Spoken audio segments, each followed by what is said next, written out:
Are we on? All right. Greetings, everyone. Welcome to another Peaceful Solution Character Education Program Teachers Certification class. Thanks for tuning in wherever you are throughout the world. Thanks for coming here to the Peaceful Solution headquarters where we had a really great, in fact, we're still going on right now, a really great one-day event. And we do thank you for joining us. Please be seated.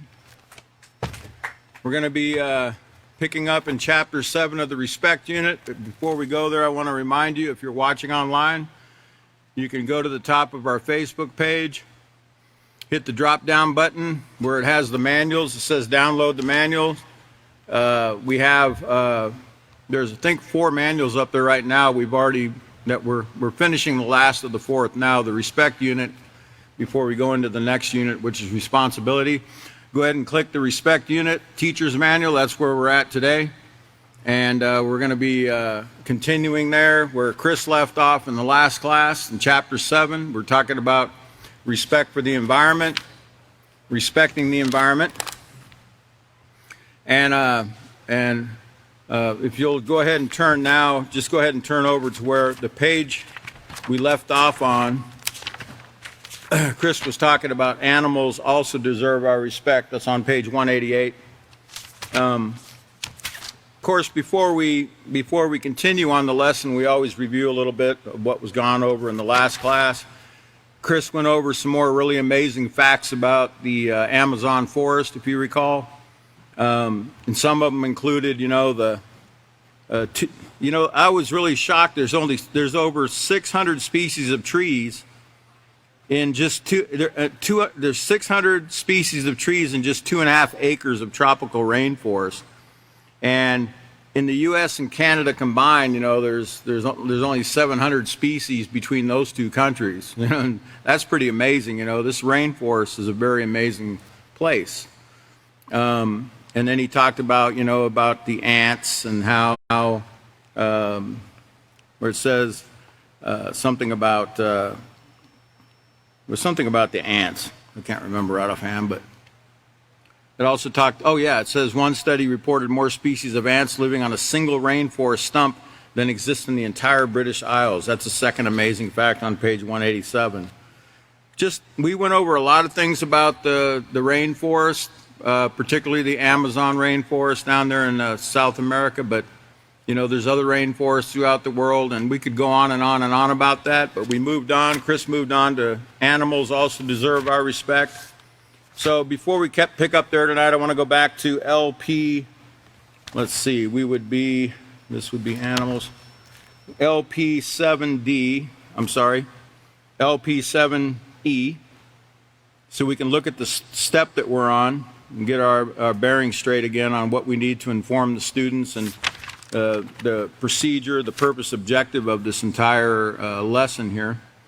It says to inform students that animal life is also an important resource to respect and value. And remember, resources are things that you use again and again. And of course, the earth continually produces new animals. Animals reproduce, right?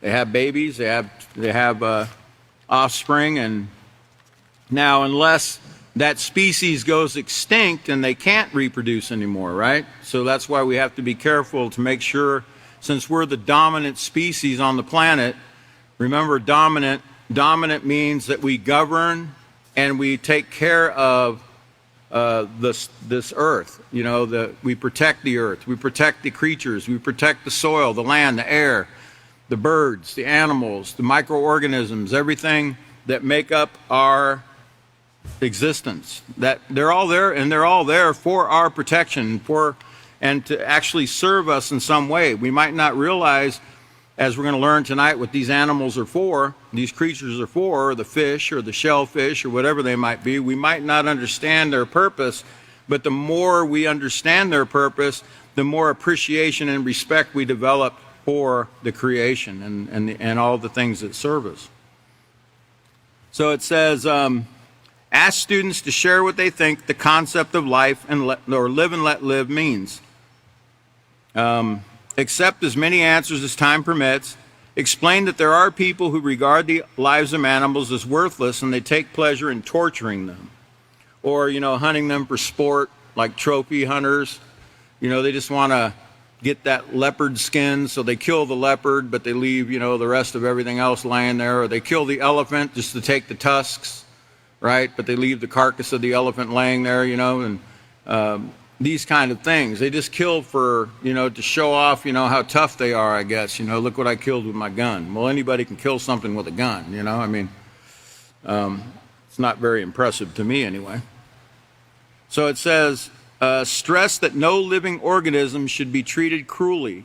No living organism. And that would include microorganisms, right?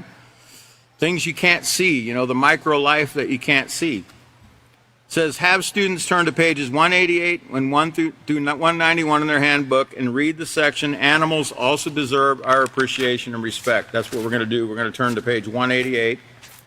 And Chris got up to, he talked about, on page 188, he talked about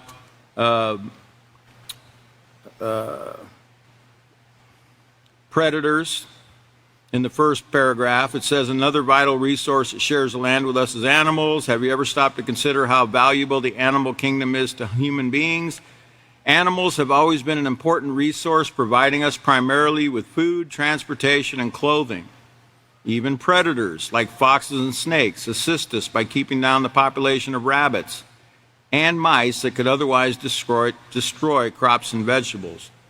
And I'm sure if you've ever had a rat problem or a mouse problem in your house, in your camper, if you're out camping or whatever, I'm sure you'd appreciate having a cat roaming around underneath your house or your camper to keep the mice population down, or even a snake, even having a bull snake or some kind of snake that likes to eat mice, right?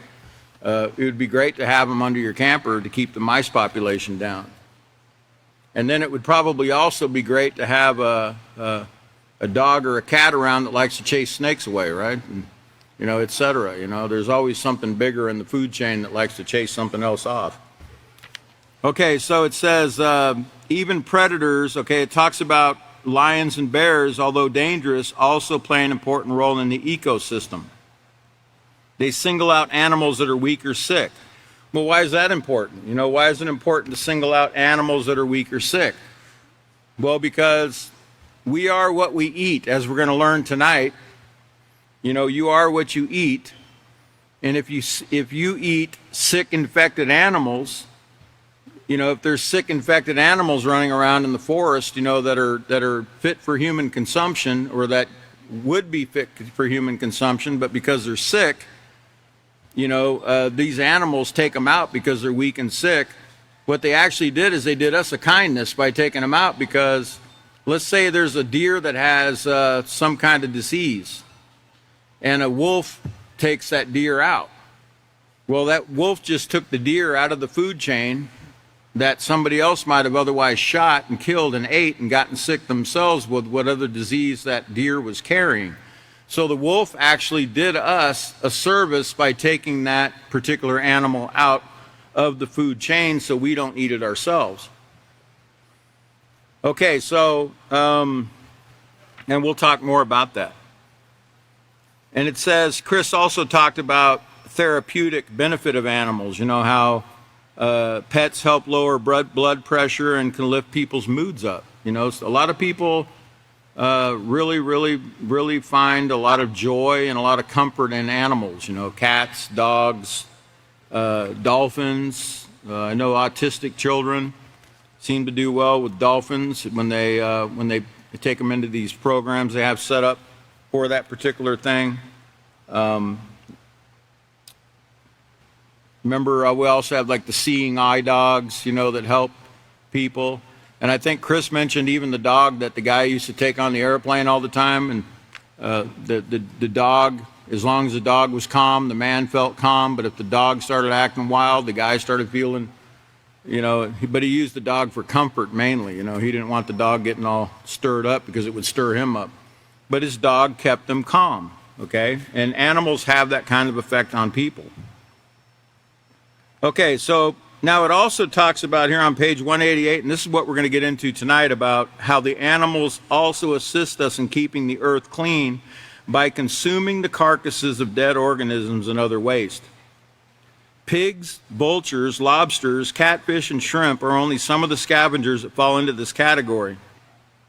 In addition to this, there are also microscopic organisms that consume the waste from other animals. So let's go ahead and put up the first visual.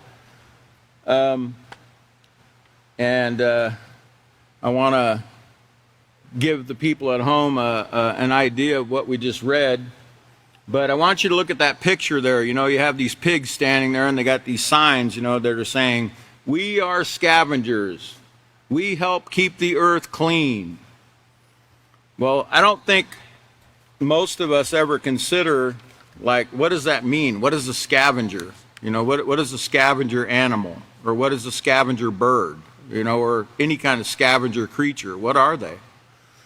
Because you also have scavenger bugs and other microlife that are classified as scavengers that do the job of cleaning up the earth or keeping the earth clean, okay? And consuming those dead carcasses, those dead bodies of animals and even humans at times that are left laying around. If you'll notice underneath that first paragraph I just read, says a lack of understanding of the vital role animals play in keeping our environment healthy and functioning has led to the extinction or near extinction of many species. In other words, because people don't understand the importance of these animals that they just think, you know, that they like to kill, they don't realize they're actually hurting themselves because they're taking certain creatures out of the existence that are there to help keep our planet clean. Okay? Now, let's go to the next slide. Let's go to the next slide, please. So we can learn what a scavenger is. Okay? The definition of scavenger, and this is in Wikipedia, they're animals that consume... I'm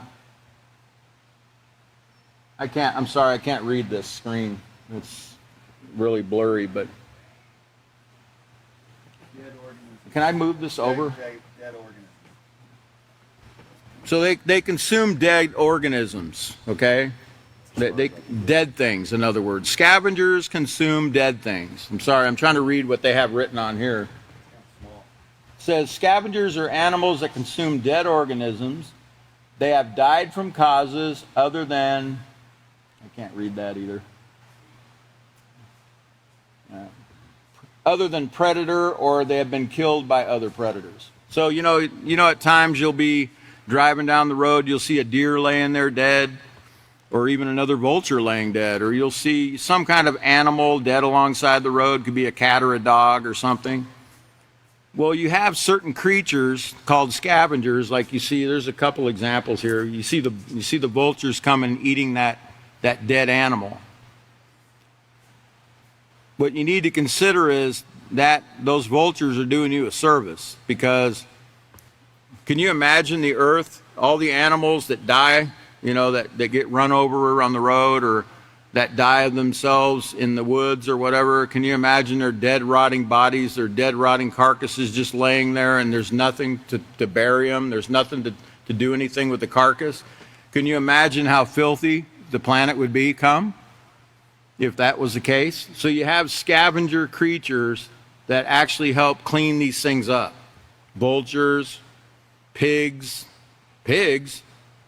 What do you mean pigs? Pigs are scavengers. Well, I just showed you on the other page, and Chris talked about it a little bit. Yes, pigs are scavenger animals. Well, what makes them scavengers? You know, I thought they ate corn and wheat and rice, and, you know, I thought they're raised on cement slabs, you know, so they're nice and clean, aren't they? Other than rolling in the mud? Well, we're going to learn a little bit more about them so we can understand them and their job a little better. Let's go to the next slide, please.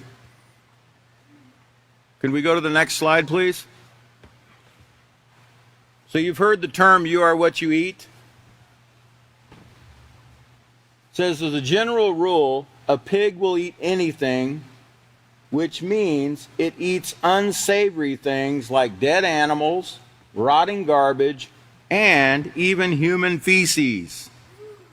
Okay, let's listen to that again. Okay, I really want you to, if you're eating a pork chop right now, or a pork hot dog right now, I want you to listen up, okay? I want you to listen to what you're eating, because remember it said, you are what you eat. It says, as a general rule, a pig will eat anything, which means it eats unsavory things that we wouldn't think were very palatable, right? Like dead animals, rotting garbage, and even human feces. They're even known to eat other dead animals or their own dead babies, pigs. They're also known to eat cancers off the hogs of other hogs, okay? These things are these things are walking garbage disposals. Okay? They're eating things that if me and you ate, we would drop dead, okay, immediately. They'll eat rotten eggs, they'll eat, and I know I used to have, when we were growing up, my stepdad used to have a couple pigs he used to keep pigs, a couple of them, and they would eat anything. They were rotten stuff, man, that stunk. To them, they were just slopping it up, man. They loved it, because that's what they were made for. They were made to eat these kind of things, okay? So the pig's a great creature. It's just not made to eat, okay? And I'm gonna show you a little more why. Let's go to the next slide. Pigs, it says, if you look at these two articles, this Newsweek article, it says, a woman eaten by her pig after she collapses while feeding the pigs. Pigs eat humans too, okay? They're not picky eaters, If there's a dead human or even a live human that looks dead, they'll consume it. Okay, now remember the old rule. We all learned this when we went to school. You are what you eat. Okay? Now, I don't know about you, but it doesn't sound too tasty to me to be eating something that would be willing to eat those kind of things. Okay, that's just me. But that should be a general rule for everybody, okay? But you never hear anybody talk about this kind of stuff until you come to the peaceful solution class, right? And then you're like, what? Oh, I didn't know that. Well, that's what education's all about, right? What's the first character trait on the top of the list in the peaceful solution? Educated. Get all the facts, make sure those facts are correct, and if you'll notice, I'm giving you facts off your own news and off your own Wikipedia sites and your own encyclopedias or your own dictionaries. I'm not giving you my opinion.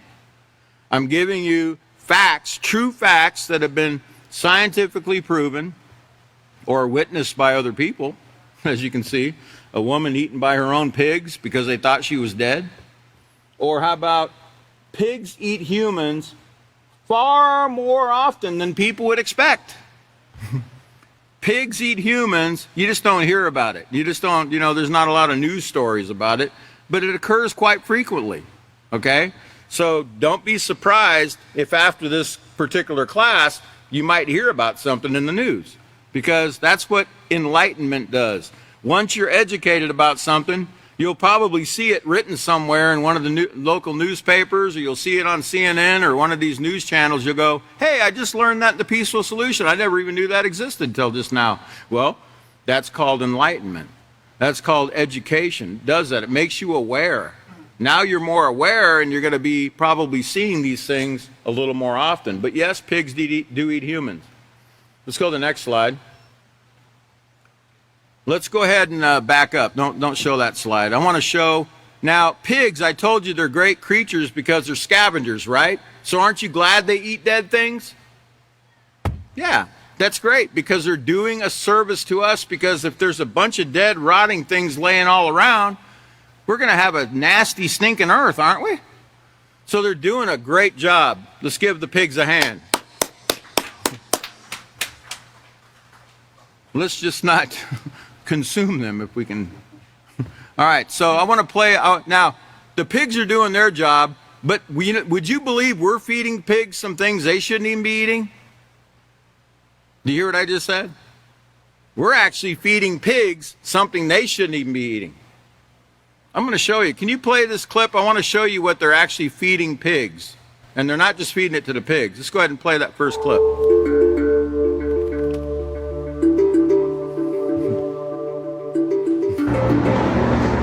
Stuff like this gets put in here. Plastic and all, don't even matter. Plastic, cardboard boxes, pallets, everything's grounded into this right here. They send this stuff off to be eaten by the hogs, and then the hogs are killed, and then we eat them. I felt like I had to tell the world. Y'all believe me now.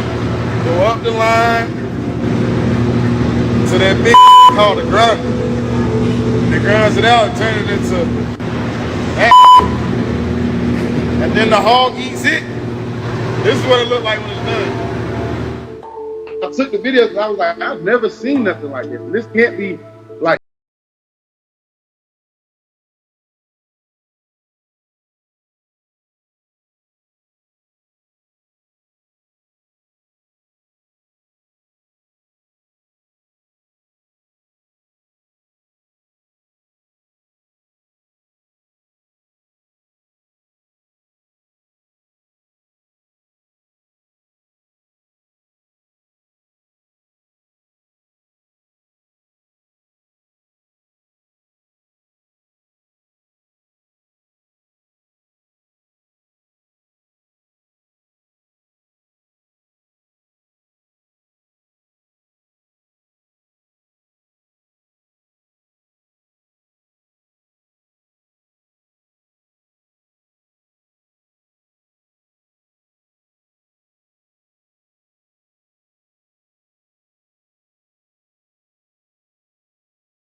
I kept hearing that's a recycling plant.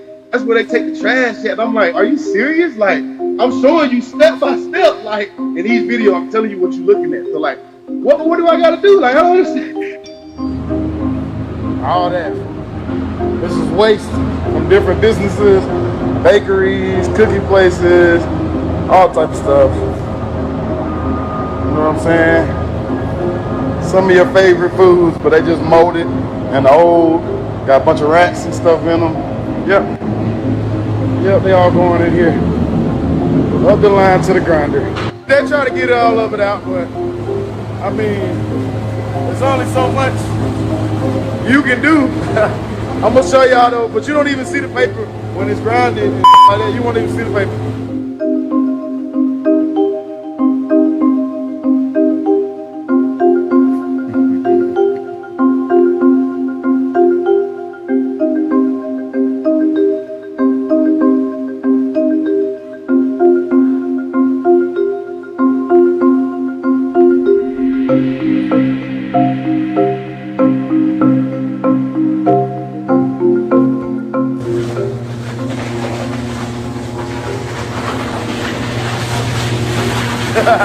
When y'all eat that, I posted a video on TikTok and I did not expect to go viral. Like I had stopped eating pork.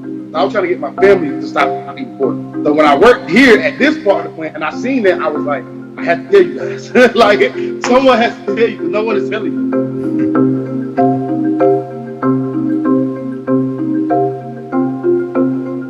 My morals or my ethics wouldn't let me work there long term anyway.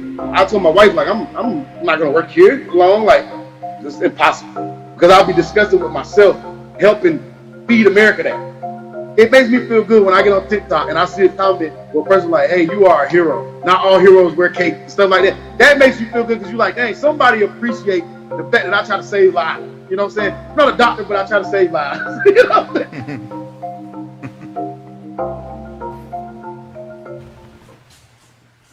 Now, could you even believe this? Yeah, you can. They got to do something with that plastic, right? There's a lot of plastic. So they grind that plastic up and they feed it to animals. They put it in pig feed, and they're not just feeding it to the pigs. And that plastic, if you remember, plastics are made from, there's PCBs in plastics. We learned that in the self-control unit. You all remember that? PCBs, polycarbonate, I can't remember the name, some fancy name, but the PCBs actually poison people. So they're putting poison, the plastic is poison, and they're putting it in the pig feed. Now, do you think a pig should be eating plastic? No, a pig is supposed to eat decomposing bodies or rotten vegetables or something that's laying around rotten, but not plastic, okay? But humans always figure out, remember, we're supposed to be the dominant species, right? We always figure out how to make a buck, right? I'm talking about people that haven't been taught the Peaceful Solution Character Education program, always try to figure out how can we make a buck. Well, we can grind up all these plastic bottles. There's plenty of them. We have a Pacific garbage patch out there in the Pacific Ocean that's bigger than Texas of nothing but plastic particles floating around. So there's plenty of plastic we can use to put in the animal feed. But guess what, folks? Do you think the animals are the only ones eating that plastic? Hog production in America, a lot of people eat pigs. So that means a lot of people are eating plastic too, because that's also legal in 27 states. You saw that, right? And it's approved by the FDA. It's approved for people to eat this stuff. Now, how many people out there, how many of you all that are watching that eat pork knew about this? Knew that you're eating plastic?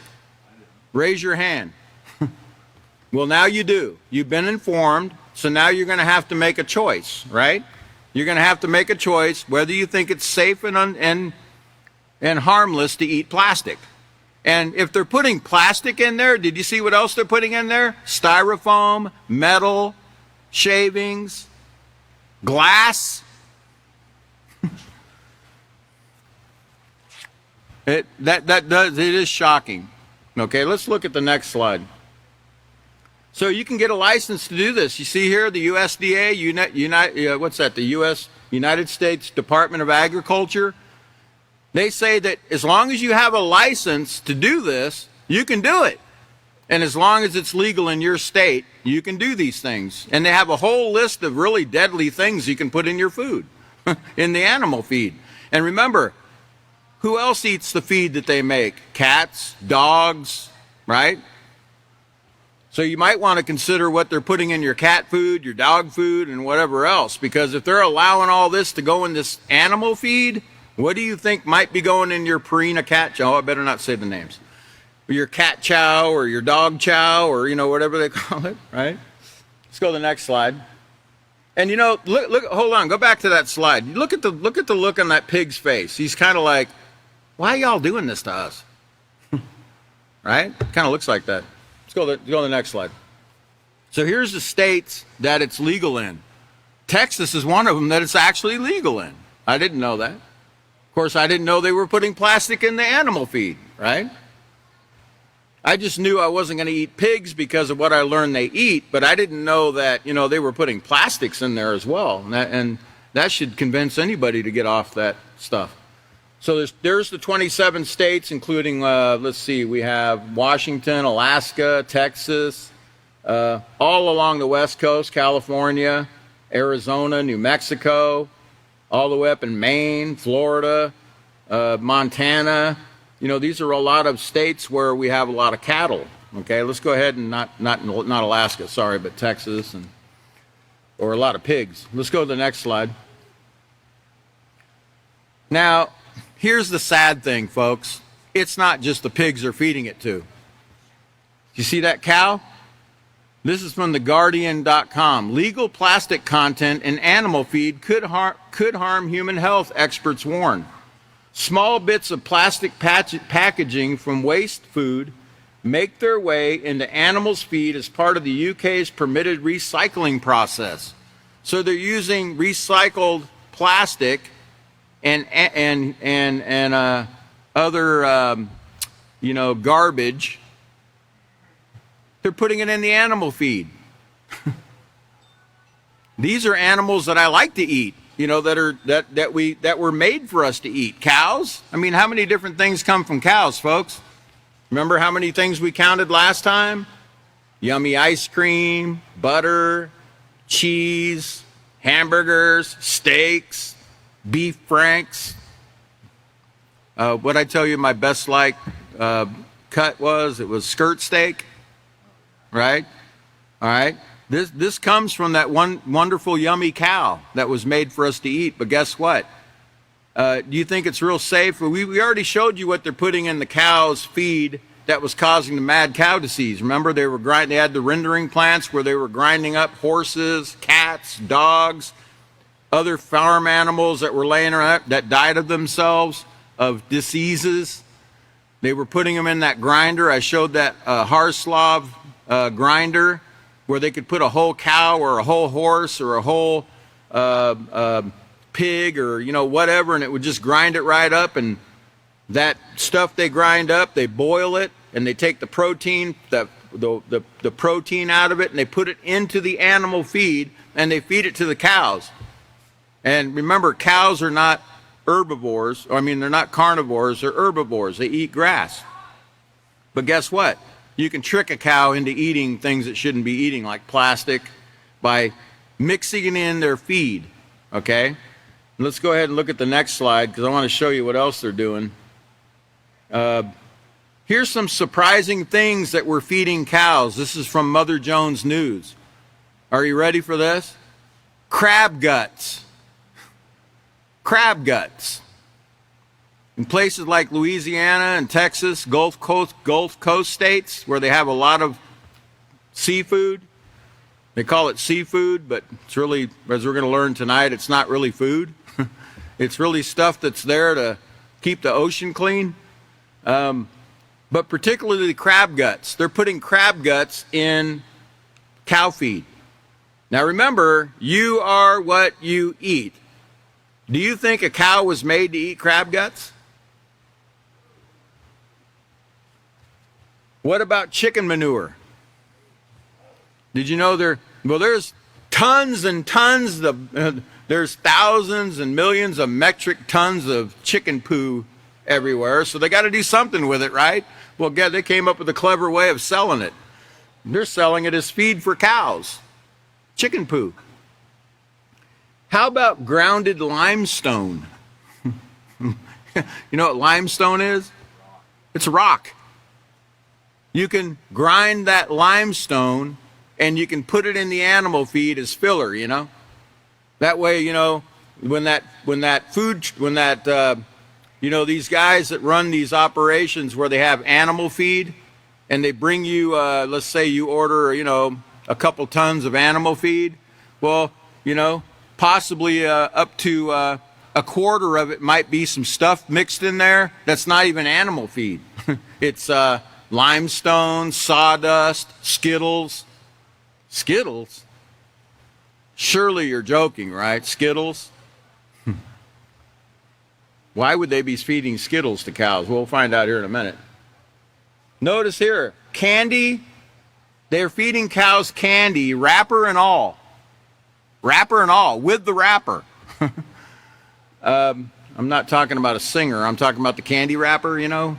The wrapper that you put on the candy. They're actually grinding all this stuff up. You know, a lot of candy factories have candy that goes bad, or it's just, as they call here, I believe it was called, I got the name for it. Anyways, basically it's candy they're going to throw away, okay? So they get rid of it by selling it to these feedlot operators, okay? And they feed it to their animals, to their cows. And I'll show you why here in a minute. Let's go to the next slide. See right here? This is a CNN article. A whole truckload of Skittles that was heading to a cow lot ended up on the highway. They're like, Skittles for cows? Yeah, because Skittles have a lot of corn syrup, you know, that high fructose corn syrup. And the cows, you know, they like to feed cows corn. So they figured out a clever way of giving the cows Skittles so they could get them nice and fat, right? With that corn syrup. Skittles. Cows. It says, ranchers report feeding their beef, steers, and dairy cows a variety of bulk candy, including gummy worms, marshmallows, hard candy, sprinkles, chocolate candy, and corn, and hot chocolate mix. Candy provides sugar that cows would usually get from corn, giving them more energy and making them fatter. When corn prices skyrocketed, the practice became popular back in 2012.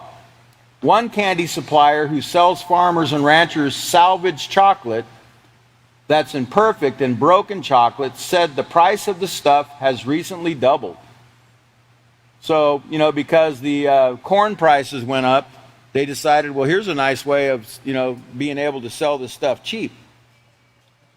It also noted that many farmers weren't even removing the wrappers.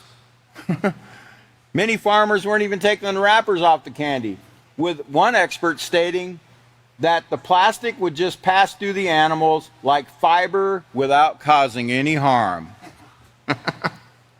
Really? So how does he know, Did he eat it? I know this sounds crazy, everyone, but guess what? We're living in a world that has no moral character being taught except through the Peaceful Solution Character Education Program, and spatterings of it here and there that are being passed down from the parents to the children in little ways, but not in a program that's designed like the Peaceful Solution Program, step by step by step, like you're seeing it being taught here. So can you believe this? That, they actually believe that, well, it's not hurting anything by feeding these cows the wrappers. It'll just go right through them and out the other end, right? But surely that's got to cause some kind of harm, doesn't it? Was a cow made to eat the candy wrappers? Was a cow made to eat candy? No, it wasn't. I told you it's an herbivore, right? It wasn't made to eat Skittles and chocolate and Hershey's bars and things like this. Let's go to the next slide. All right, so now we're going to talk about the dead zone. We're going to go to the ocean. And the next teacher that comes up here, Katan's going to talk a lot more about these animals and what I'm talking about tonight. I'm just going to get them started. I'm just going to barely scratch the surface of what we need to learn about these scavenger animals and how we're depleting the earth of these creatures and causing our own demise. We're causing a destruction of our own planet, its ecosystem, by doing it. Let's talk about the dead zone. It says dead zones are low oxygen or hypoxic areas in the world's oceans and lakes. Because most organisms need oxygen to live, few organisms can survive in hypoxic conditions. Now, a hypoxic condition in a lake or an ocean means there's no oxygen in the water, or it's heavily depleted of oxygen, so the animal, the creature, cannot breathe. Yes, even the ocean life needs to be able to breathe, okay? But we're actually choking it and killing it by doing certain things to the water and harvesting certain things out of our oceans and lakes and streams that we should be leaving in there to do their job, okay? And that's what I'm going to show you. As you can see, this big fish kill here, you think those millions of fish that are laying on the shore there just naturally died? Or they all decided to spawn on the ground there, and spawn on the shore there? No, that's called a fish kill. And these are occurring every day all over the world. These creatures are just washing up dead because we're destroying the water. We're destroying, the waters are so hypoxic they can't live in it anymore. There's no oxygen. Or if they're animals that can move, they migrate out of that water and go somewhere else. Let's go to the next slide.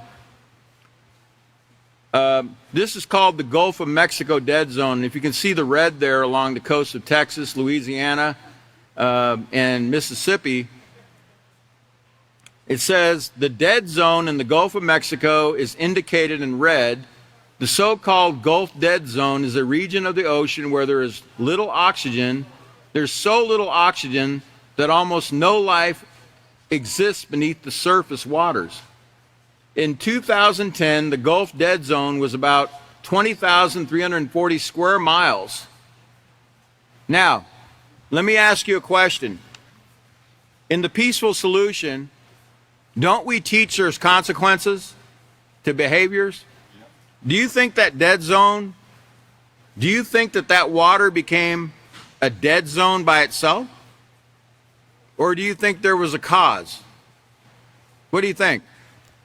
Was there a cause or did it just occur? It was always a cause, okay? And guess what the cause was? It's mankind.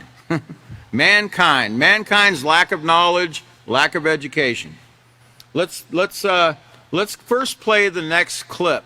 Let's go ahead and play that next clip and then I'll explain a little further.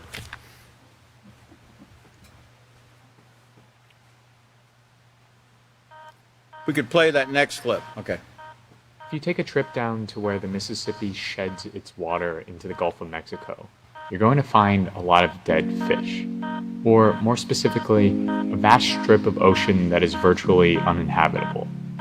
This swath of water is ominously called the dead zone, and is caused by reduced oxygen levels in the water, a condition known as hypoxia. The National Oceanic and Atmospheric Administration has been tracking its size and growth since 1985. This particular dead zone in the Gulf of Mexico is the result of excess nutrients, specifically phosphorus and nitrogen, in the water. This excess causes a massive seasonal spike in algae populations, which then die off, sink to the bottom, and decompose. It's during this process of decomposition when the water's oxygen levels plummet, ultimately leaving coastal areas akin to a graveyard. Despite being a seasonal phenomenon, this decomposition of algae has changed the composition of the coastal habitats of Louisiana, Mississippi, and parts of Texas. And in August of this year, it reached a record size of 8,776 square miles, which is roughly the size of New Jersey. As the aquatic life in these coastal waters dwindle, the livelihoods built around a thriving fish population are also affected. Biggest dead zone in history in the U.S., and that is difficult news for the fishermen who provide 40% of this nation's seafood.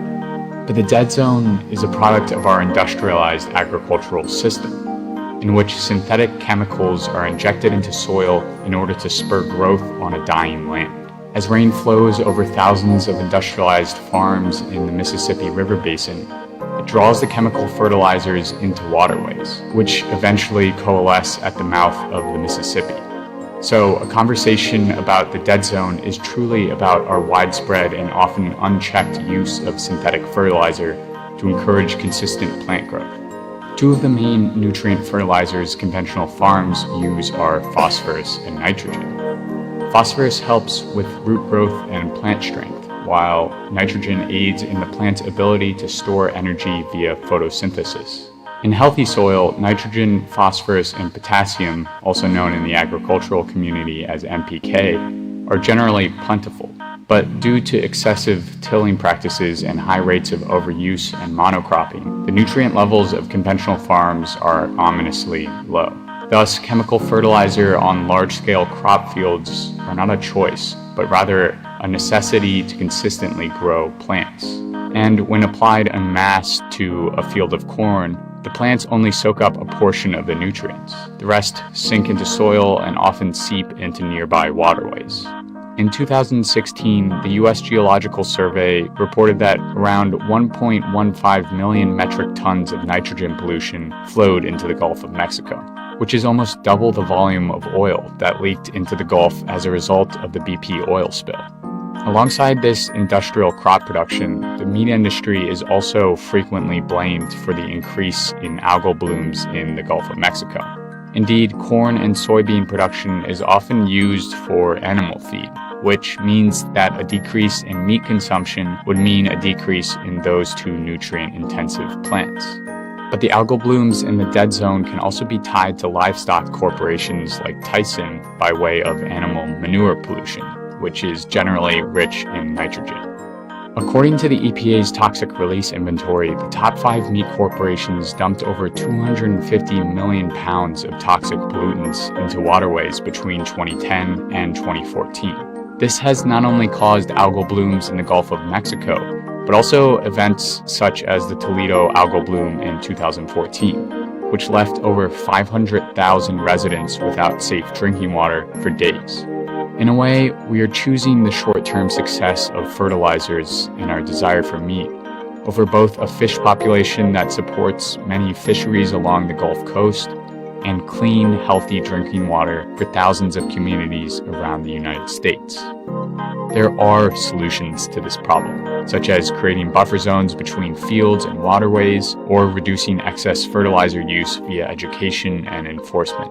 But as the environmental news outlet Grist rightly points out, blanket top-down regulations only go so far in halting waterway pollution due to the nuanced, location-based issues farmers face every day.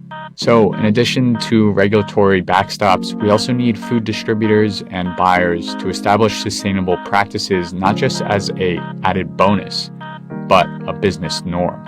This ultimately means that what we choose to eat shapes how we farm and influences our waterways and the animals that are so reliant on unpolluted habitats. This video was made possible in part by the wonderful people who support me on Patreon. Okay, so let me see if I can explain this where we can all understand very simply. So what we just heard was these dead zones are being created by the fertilizers that are being, taken down the Mississippi from all these different fields. If you remember, we talked about fertilizers back in the self-control unit and why we use fertilizer, or why farmers are using fertilizers. The only reason they're using fertilizers is, number one, they found a clever way of getting rid of all the ammonium nitrate that was back in World War I. If you remember, they were building bombs, and they had an excessive amount of bombs left over after World War I, and they figured out that they could actually use the ammonium nitrate in those bombs to grow food, to put in the soil to spur the growth of food. I don't know who ever figured that out or even thought of it, right? But they did. And they started using fertilizers to grow the food, or that type of fertilizer, ammonium nitrate. Well, that stuff washes down the Mississippi River into the Gulf of Mexico and creates that, that hypoxic condition in the water where the oxygen is depleted out of the water. And that creates that dead zone.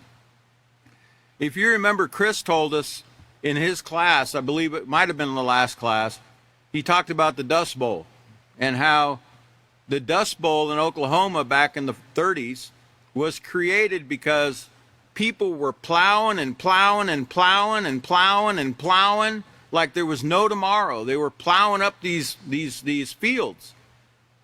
And that topsoil from the winds, the winds would hit it and it would carry it. Okay?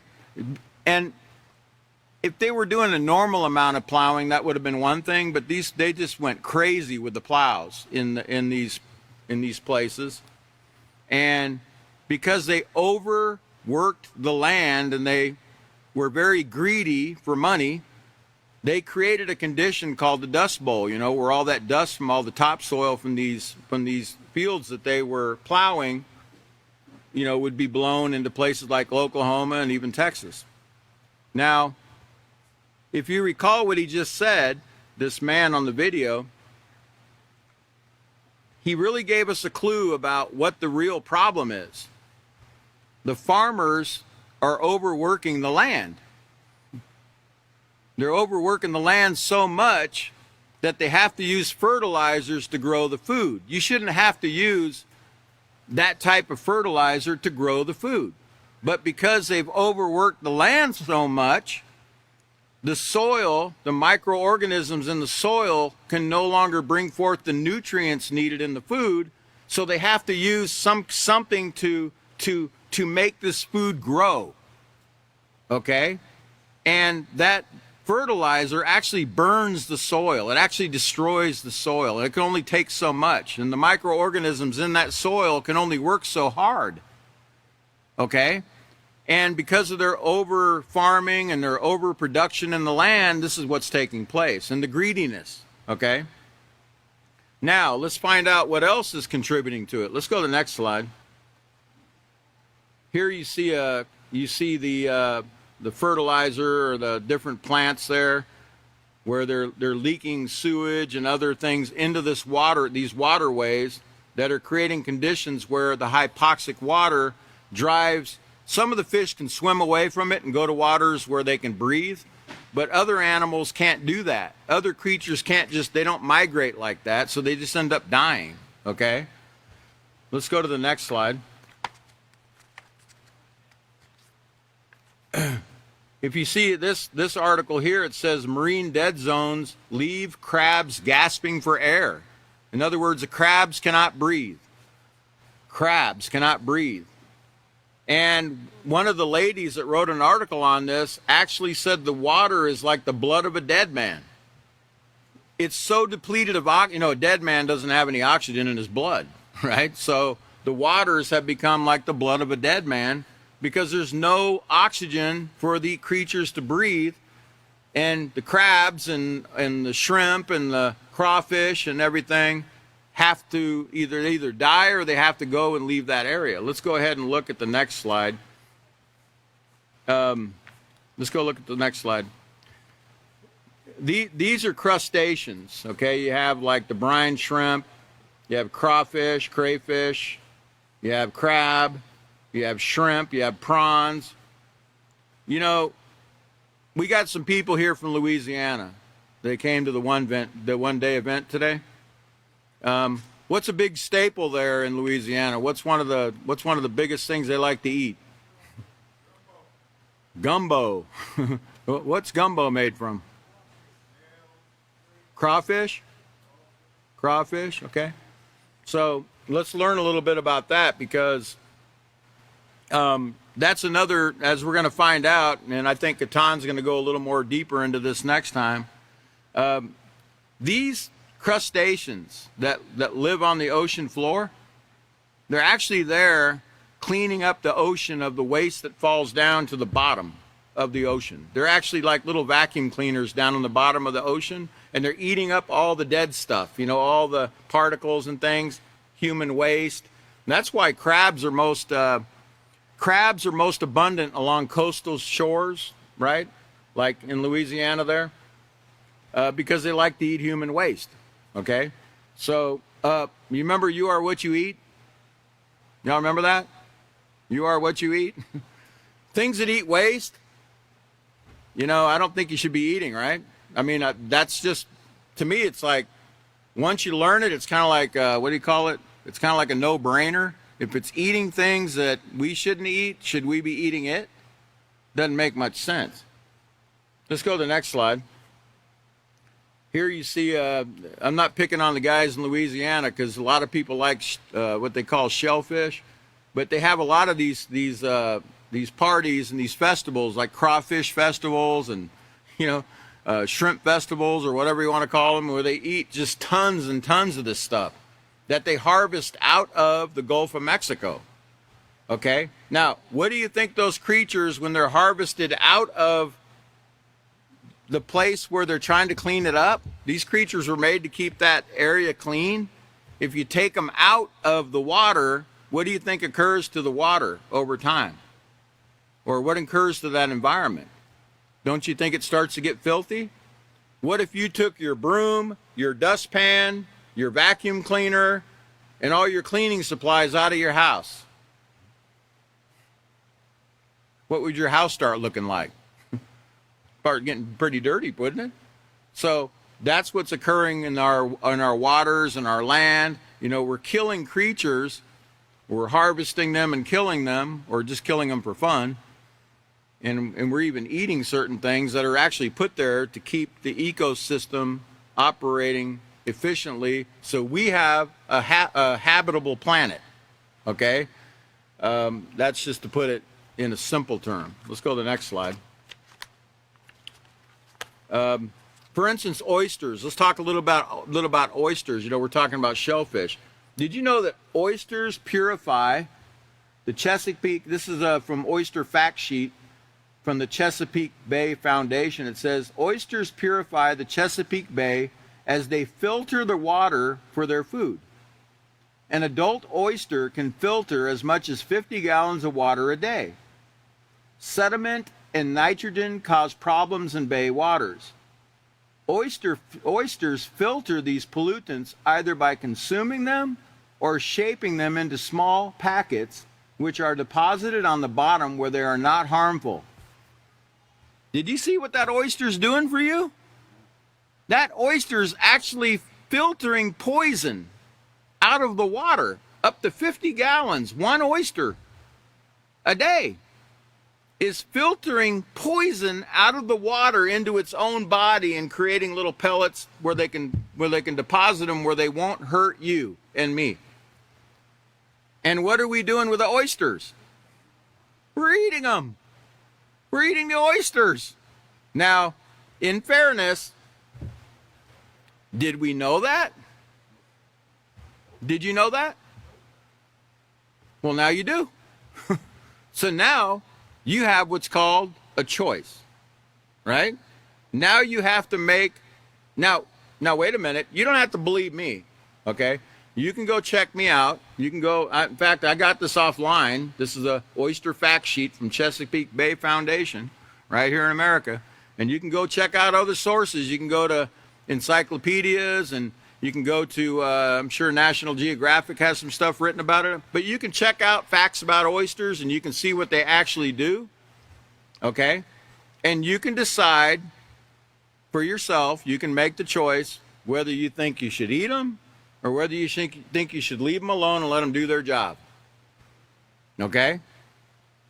Now, don't get me wrong. I'm not talking about an oyster that washed up on the shore there and, you know, there's a pearl in the middle, there's a pearl inside of it, you know, and you want to have that pearl to make a ring or something. I'm not talking about that. Okay? I'm talking about harvesting them out of the water for pearls or eating them, right? When again, you are what you eat. The oyster I just showed you, what's it eating? Poison. It's eating poison. In fact, it named the poison. Sediment and nitrogen cause problems. These pollutants in the bay waters, it says these pollutants, by consuming them, they consume these pollutants so we don't consume them ourselves. Okay, so they're doing us a great job. They're doing a great benefit to us. Okay, let's go to the next slide. I think I have another one. Now get this. Hypoxic water. Water that's depleted of oxygen. Okay? I want you to see the difference between water that's rich in oxygen and water that's not. That's dead. It's basically dead. That's why they call it a dead zone. Nothing can live in it. Okay? This is the Titanic wreckage from 1912. You see all those barnacles and all that stuff all over it? All that, all those different organisms that are clinging to it, clinging to the wreckage? That's normal. This is in the Atlantic Ocean. It's normal for it to look like that because all these creatures, you know what they're actually doing? They're breaking that metal down. That wreckage one day will not be there anymore. It'll just, eventually it will dissolve away because these things are eating at it, okay? Look to the right. This is what's called the Black Sea. The Black Sea over there by Russia. This is wreckage that's hundreds of years old. It's hundreds of years old. Doesn't it look brand new? You know why? Because there's nothing there to break it down, because it's called the Black Sea because everything's dead. It's dead. There's no, they harvested all those creatures out of it that were put there to do what you see what's occurring with the Titanic. There's no life left in it. So there's nothing to help break anything down or clean it up or anything, so it's become dead. It's black. That's why it's called black. Okay? But that wreckage that's sitting there looks like it just occurred yesterday, right? Because there's nothing there to break it down. And this is what we're doing to our planet. We're destroying it because we're making uninformed choices or uninformed. We're doing things without getting all the facts, making sure they're correct before we decide. No one's teaching this stuff. You know, I didn't learn any of this until I came to the Peaceful Solution Character Education program. Okay, I just didn't. So I'm really thankful for the information that I've been getting that Mr. Israel Hawkins, the author of the program, has been giving, and all the teachers that help him put it together. There's over 50 teachers that help put this program together. I'm very thankful for the information that we've been given here. And I'm very thankful for everybody that came to see us today. We're going to be picking up back on page 188 again when the next teacher should be Catan. The next class will be 10-8. It'll be on, what day of the week is that, Sunday? On Sunday, October 8th, 2023 at 5:30 p.m. Central Time. I hope everyone here joins us. There should be some more wonderful information coming. So thanks for coming out. Thanks for coming to the one-day event. It was a really fantastic event today. Everybody have a great evening.